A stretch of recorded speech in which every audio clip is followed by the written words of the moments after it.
Hi, I'm your host, and let's talk about art. Today we're going to talk about one of my favorite Renaissance men, the original Renaissance man, to be exact, Leonardo da Vinci.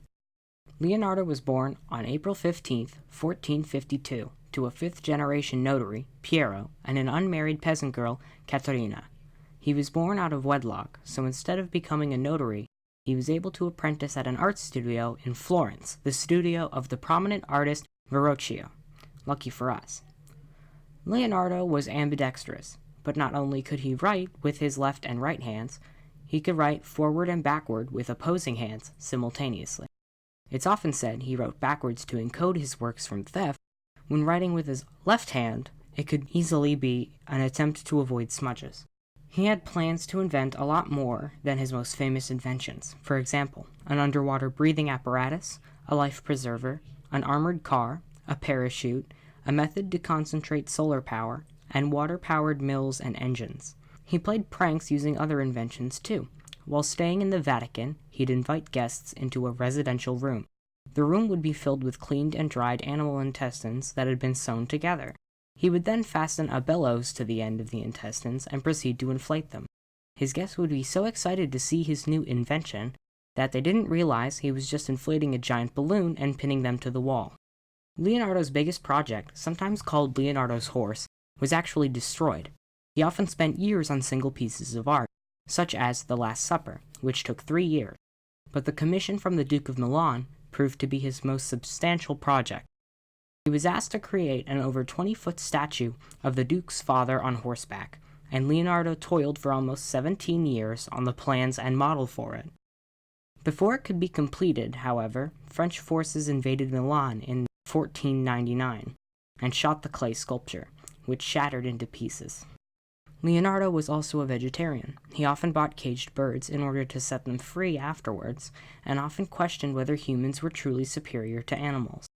In addition to being a vegetarian, he happened to be very strong as well, rumored to be able to bend a horseshoe in half with his bare hands. Fun fact, Leonardo da Vinci was likely gay. He never married a woman, and was celibate for much of his life. But at 24, he was charged with sodomy, allegedly having had relations with a male prostitute, Jacopo Sartorelli. It couldn't be proven, but it was enough for the very private Leonardo to vanish for 2 years before taking another job. It's also speculated that his lover and student, Giacomo Caprotti, was the model for his painting of St. John the Baptist and Bacchus. He was also dyslexic, might have had ADD, and suffered from frequent paranoia. He was his own worst critic, often destroying his own artwork, but still left behind over 13,000 journal pages filled with sketches and an impressive amount of inappropriate jokes. Leonardo had some serious beef with another well-known artist, Michelangelo. They were artistic rivals, and while Michelangelo often taunted Leonardo about his inability to finish certain works, specifically the horse, Leonardo would take him down a peg over his over-exaggerated musculature in his sculptures. It was a reasonable criticism. Michelangelo's sculptures were all ridiculously shredded, and he had a hard time drawing women. Oftentimes they looked identical to his men, the only difference being the genitalia. No matter how much Michelangelo disliked him, Leonardo is considered to have been universally beloved, the nicest, gentlest, most handsome and funny man anyone had ever met. He was generous beyond words and treated everyone equally. He was particularly described to possess great strength and dexterity, being striking and handsome, marvelously endowed by heaven with beauty, grace, and outstanding physical beauty, and displayed infinite grace in everything he did. And that's a quote from his biography. He often wore pink and other vibrant colors. He was rumored to sleep for about 2 hours a night and made a pair of horns and wings for the pet lizard he kept, to scare people with his dragon. His last words were, "I have offended God and mankind because my work did not reach the quality it should have." He's one of my favorite artists of all time, and now I hope you see why.